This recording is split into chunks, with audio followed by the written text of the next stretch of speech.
Hello students, welcome to our channel Discovery and YCL. In this channel, we provide you the best coaching facility for JEE, NEET and board classes. So if you want to get connected with us, subscribe to our channel and press the bell icon for latest updates. This is the third lecture in the series of electrostatics, and today we will discuss about the concept of electric field and electric field lines. So we will start from the concept that how a force can be represented in terms of field lines, how a force can be explained in terms of field lines.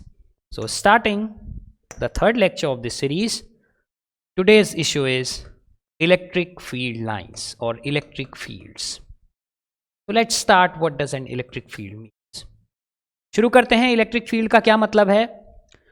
जैसा कि आपने last lecture में देखा था कि ये Coulomb's law के through हम इंटरैक्ट करवा सकते हैं किन्हीं दो चार्जेस को जो कि आइदर वैक्यूम में रखे हुए हैं या किसी मीडियम में रखे हुए हैं, और हमने देखा था कि किसी भी जनरल मीडियम के लिए जो परमिटिविटी है that becomes larger in comparison to the permittivity of vacuum, which means that the blockage, the resistance which is produced by any particular medium is actually larger than vacuum.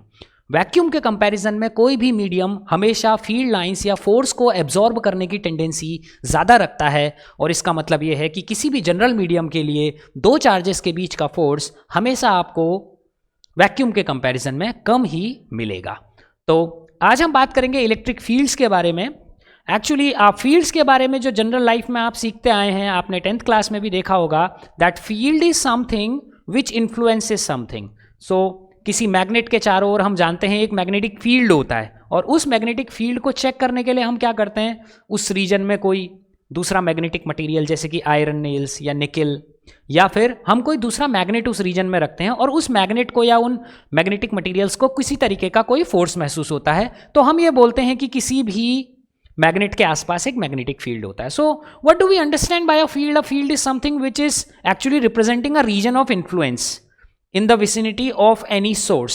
Source के आसपास का वो reason जिसमें वो एक influence, एक effect या एक फोर्स क्रिएट कर सकता है, उसे हम क्या कहते हैं, एक तरीके का फील्ड कहते हैं।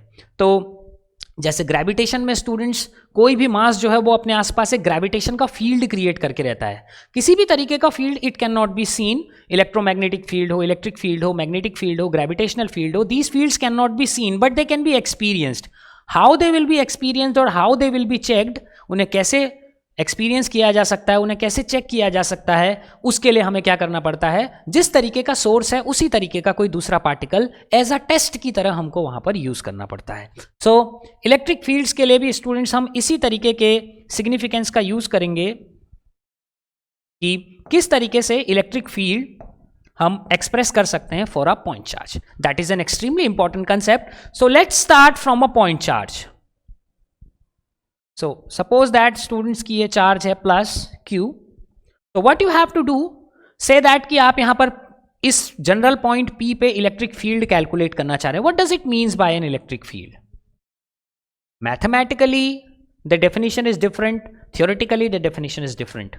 The definitions of field which you have already read in earlier classes, जो आप पहले से जानते हैं कि fields वो region है जहां पर influence है, लेकिन सवाल यह है कि influence कहां तक है, कैसे पता चलेगा कि किसी भी field का influence कहां तक है।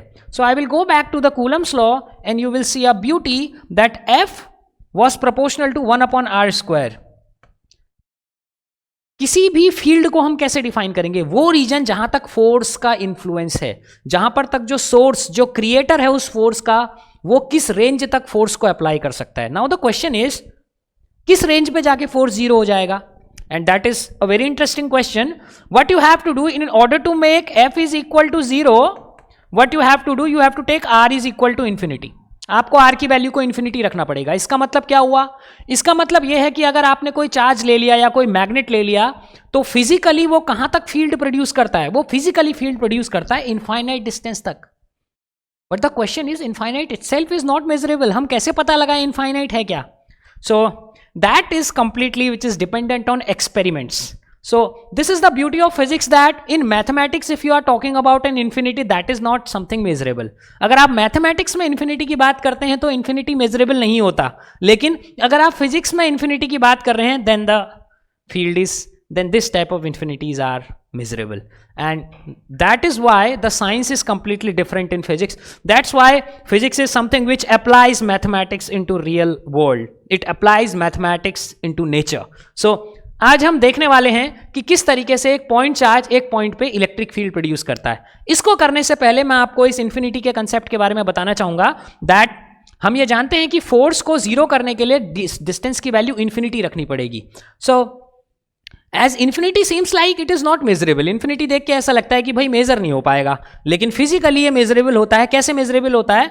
दैट सपोज कीजिए कि आप कोई मैग्नेट लेते हैं स्टूडेंट्स. सपोज कीजिए कि ये कोई मैग्नेट एम है. आपने इसके आसपास कुछ आयरन नेल्स रखी. आपने देखा कि ये आयरन नेल्स जो हैं वो इसको अट्रैक्ट कर रही हैं. The iron nails are attracted towards the magnet. The second thing is कि आप इन आयरन नेल्स की डिस्टेंस को तो स्टूडेंट्स थोड़ा सा बढ़ाइए. अगर आप इन आयरन नेल्स की डिस्टेंस को बढ़ाएंगे तो आप देखेंगे कि अट्रैक्शन वीक हो गया. अब जो अट्रैक्शन आयरन नेल्स के ऊपर लग रहा है वो कम है. द थर्ड थिंग इज कि अगर आप आयरन नेल्स की डिस्टेंस को और ज्यादा दूर कर देते हैं, now they are not attracted towards the magnet. What does it means? कि सपोज कीजिए कि इस टाइम में आयरन नेल्स की डिस्टेंस जो है वो आर है. द क्वेश्चन इज कि what happened to the magnetic force. Magnetic force की एक्चुअल रेंज तो भाई इन्फिनिटी तक होनी चाहिए थी, क्योंकि ये फोर्स भी क्या होते हैं, डिस्टेंस के इनवर्स प्रोपोर्शन में होते हैं. In the further chapters you will see when we will discuss about the magnetic effects of current, then you will see the magnetic field is itself 1/r² for a magnet. It varies as 1/r². So and basically it is written in terms of dipole moment 2m/r³. So I will say that physically it will vary like 1/r³. So 1/r³ is something like which also drops to 0 when r is equal to infinity.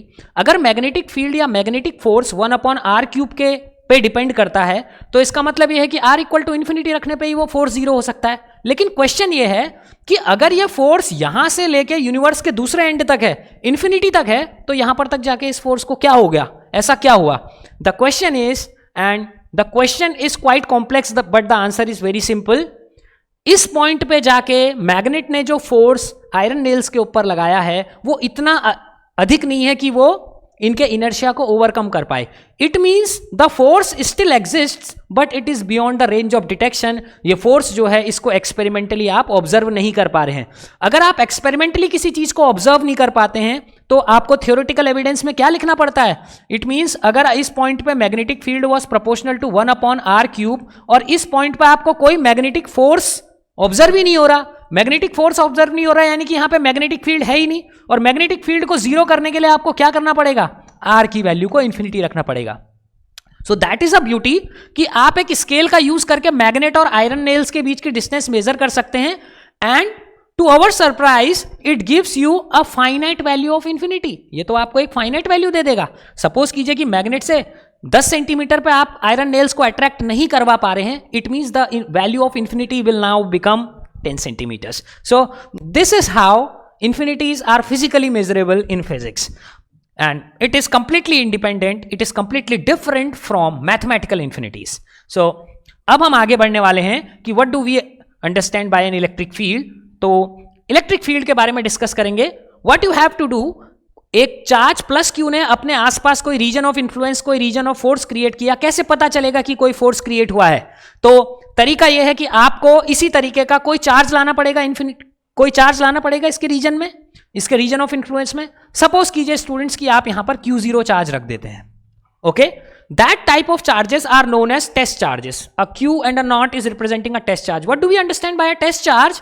Test charge एक ऐसा charge होता है जिसकी value इतनी ज्यादा कम है कि वो ओरिजिनल सोर्स के इलेक्ट्रिक फील्ड में कोई भी कंट्रीब्यूशन नहीं करता, उसे मॉडिफाई नहीं कर सकता. It is just used to check either the field of the first charge exists और नॉट.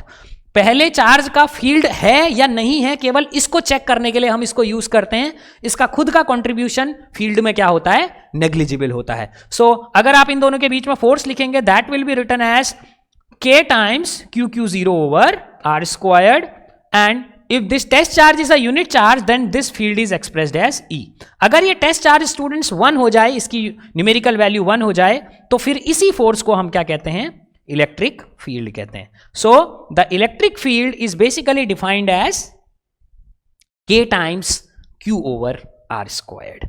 सो ये है इलेक्ट्रिक फील्ड. इलेक्ट्रिक फील्ड भी स्टूडेंट्स एक फोर्स ही होता है, लेकिन एक यूनिट टेस्ट चार्ज के ऊपर। यूनिट टेस्ट चार्ज को किसी भी दूसरे चार्ज के इन्फ्लुएंस में कितना फोर्स महसूस हो रहा है एक पर्टिकुलर डिस्टेंस पे, उसी को इस चार्ज का इलेक्ट्रिक फील्ड कहते हैं। So that is the definition and mathematical expression of a electric field. Electric field के अकॉर्डिंग किसी भी यूनिट टेस्ट चार्ज पे लगने वाला जो टोटल फोर्स है एक दी हुई डिस्टेंस पे, वही सोर्स चार्ज की वजह से इलेक्ट्रिक फील्ड है उस पॉइंट पे। So now moving on further to the concept of field lines. So what do we understand by field lines?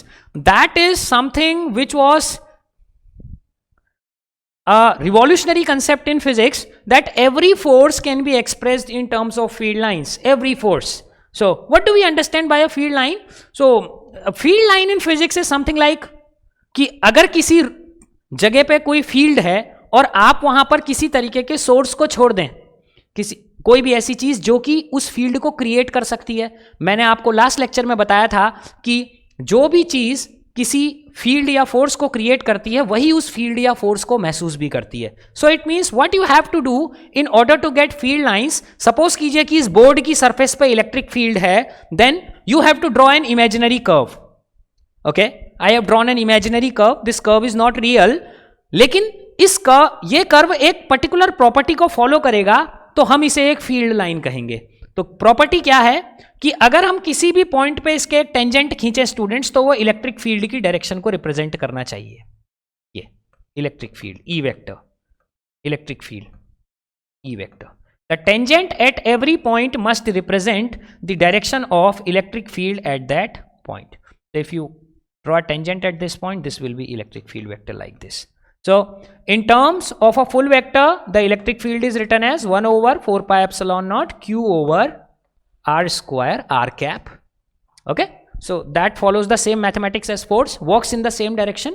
और ये आपके पास क्या कंसेप्ट हो गया इलेक्ट्रिक फील्ड लाइन का। तो कोई भी लाइन, कोई भी एक जनरल कर्व जो कि इलेक्ट्रिक फील्ड में खींचा गया है, that is N imaginary curve, कब एक फील्ड लाइन कहलाएगा? अगर आप उसके किसी भी पॉइंट पे एक अगर टेंजेंट खींचते हैं तो आपको इलेक्ट्रिक फील्ड की डायरेक्शन मिल जाए, that gives directly the concept of a field line. Now the thing is, if this is something which is imaginary, then what is the real aspect associated with the field line? अगर ये imaginary है तो असली चीज क्या है field line के concept के साथ? कौन सी ऐसी चीज है जिसको हम रियली एक्सपीरियंस कर सकते हैं? What you have to do, suppose कीजिए कि इस सरफेस पे, फिर से मैं वही बात कह रहा हूं, इस सरफेस पे इलेक्ट्रिक फील्ड है, छोड़ दीजिए एक पॉजिटिव चार्ज, इसमें एक पॉजिटिव टेस्ट चार्ज आपको क्या करना है, छोड़ देना है। वो चार्ज इतना स्मॉल होना चाहिए स्टूडेंट्स, जो मैंने क्यू नॉट को मेंशन आपको किया था, कि वो फील्ड को मॉडिफाई ना कर सके। सो हमें करना क्या है कि वो चार्ज जिस भी डायरेक्शन में मूव होता है, because there is an electric field, so it will experience some force, उस के ऊपर कोई फोर्स लगेगा तो वो एक पर्टिकुलर पाथ में ट्रेवल करने लगेगा, कोई ट्रेजेक्टरी होगी उसकी। आपको करना क्या है, जहां जहां को वो पॉजिटिव टेस्ट चार्ज जा रहा है, you have to trace the path. आपको ठीक उसके पीछे डॉट डॉट डॉट डॉट इस तरीके से उस ट्रेजेक्टरी को ट्रेस करते जाना है। That trajectory, that path is actually a field line. So the concept which is imaginary with a field line is that draw a tangent on a field line, that will give you the direction of electric field. So that imaginary curve will be called a field line.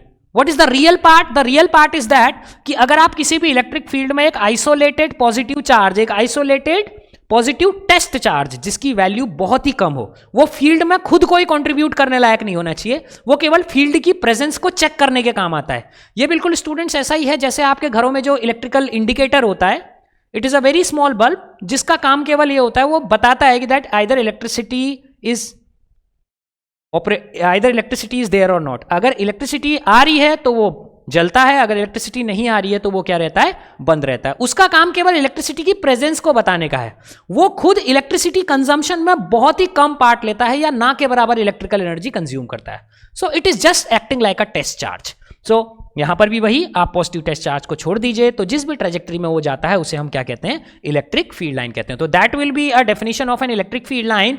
Now moving on further, the first property will be exiting from positive charge. कोई भी electric field line होती है वो positive charge से students exit करती है और entering in the negative charge. Negative charge पे वो क्या करती है, एंटर करती है। So positive charge acts like a source of field lines and negative charge absorbs field lines. It means वो सिंक की तरह काम करता है। ओके, तो पॉजिटिव चार्ज से निकलने वाली जो लाइंस होती हैं वो एग्जिटिंग नेचर की होती है। Exiting means it is acting like a creator of field lines, and similarly a negative charge is acting like a destroyer of field lines, it absorbs field lines. So that will be the first point, exiting from positive charge and entering on the negative charge. Second, they never intersect students.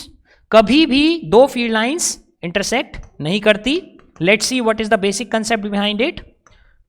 एक field line students ये है, this is another field line, so this is a common point. Electric field is a vector quantity students, and the mathematical definition of a vector says that vector will have a magnitude, vector will have a direction, as well as it follows the vector laws of addition. There is one more aspect which is associated with a vector, is that for a vector there will be only one direction associated with a single point. If there are multiple directions, then this thing is called a tensor.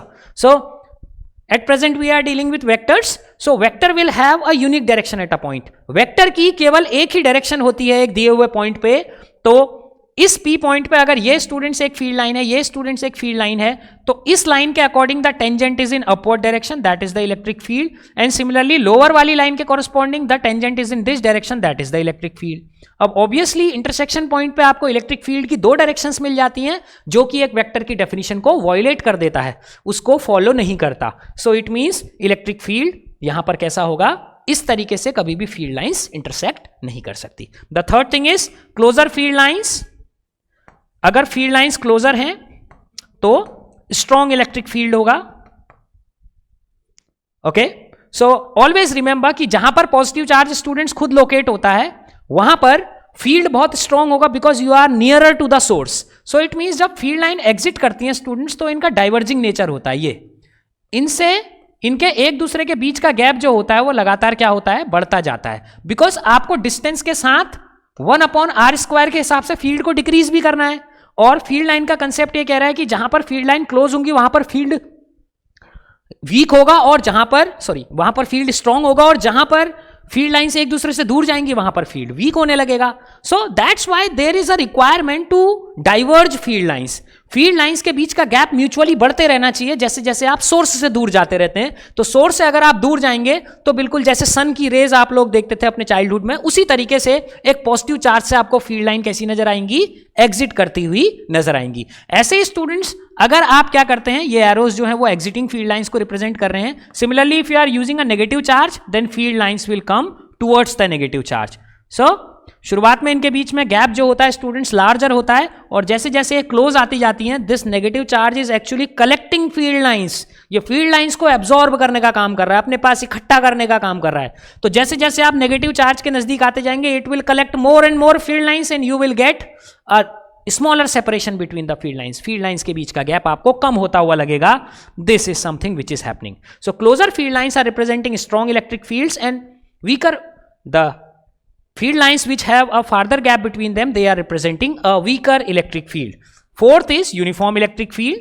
So whenever there is a uniform electric field, field lines will be parallel. अगर field lines बिल्कुल एक दूसरे के parallel हैं students तो ये field कैसा होगा, यूनिफॉर्म इलेक्ट्रिक फील्ड होगा. इन सब लाइंस के बीच में जो म्यूचुअल गैप है वो भी क्या होगा, सब जगह पे बराबर होगा. ये एक यूनिफॉर्म इलेक्ट्रिक फील्ड को रिप्रेजेंट करता है. Students uniform electric field is something which is I must say in most cases it is an imaginary thing. Uniform electric field को फिजिकली क्रिएट करना एक्सट्रीमली डिफिकल्ट है, क्योंकि फील्ड को create करने के लिए स्टूडेंट्स आपको सोर्स चाहिए, और अगर आप ये चाहते हैं कि इस बोर्ड की सरफेस पे यूनिफॉर्म इलेक्ट्रिक फील्ड क्रिएट हो जाए तो आपको कोई सोर्स यूज करना पड़ेगा. बट द क्वेश्चन इज कि अगर सपोज कीजिए सोर्स यहां पर है तो इस पॉइंट पे अगर आप इलेक्ट्रिक फील्ड कैलकुलेट करेंगे ए पॉइंट पे, that will be completely different from the field at point B, that will be completely different from the field at point C, because सारे के सारे पॉइंट्स अलग अलग लोकेशन पे हैं, और अलग अलग लोकेशन पे हैं इसका मतलब यहां पे फील्ड की स्ट्रेंथ भी अलग अलग होगी. ऑब्वियसली फील्ड की स्ट्रेंथ ए से बी पे जाने पे घटेगी, बी से सी पे जाने पे और घटेगी, तो फील्ड लाइंस के बीच में you will get a divergence, वो फैल रही होंगी, you will never get a uniform electric field. So uniform electric field is something which is treated as a hypothetical thing. Uniform electric field are created by very special situations, but so far so as we are concerned with uniform electric fields in our daily life, uniform electric fields are not possible.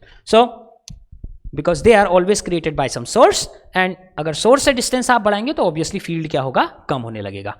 So in this lecture we have learnt about कि electric fields एक point charge की वजह से क्या होगा, और electric field lines, that is something which is completely revolutionary students, because कोई भी जो इलेक्ट्रिक डिवाइस होता है, कोई भी डिवाइस जो मेजरमेंट कर रहा है फील्ड लाइंस का, वो बेसिकली फोर्स की स्ट्रेंथ को मेजर करने के लिए फील्ड लाइंस के नंबर को काउंट करने की टेंडेंसी रखता है. सो आगे हम देखेंगे कि फील्ड लाइंस का कंसेप्ट किस तरीके से कूलम्स लॉ की जो प्रॉब्लम्स हैं उन सबको दूर करने के काम आता है. So I hope that you enjoyed the video, and if you like this video, subscribe our channel, press the bell icon for latest updates and share it with your friends.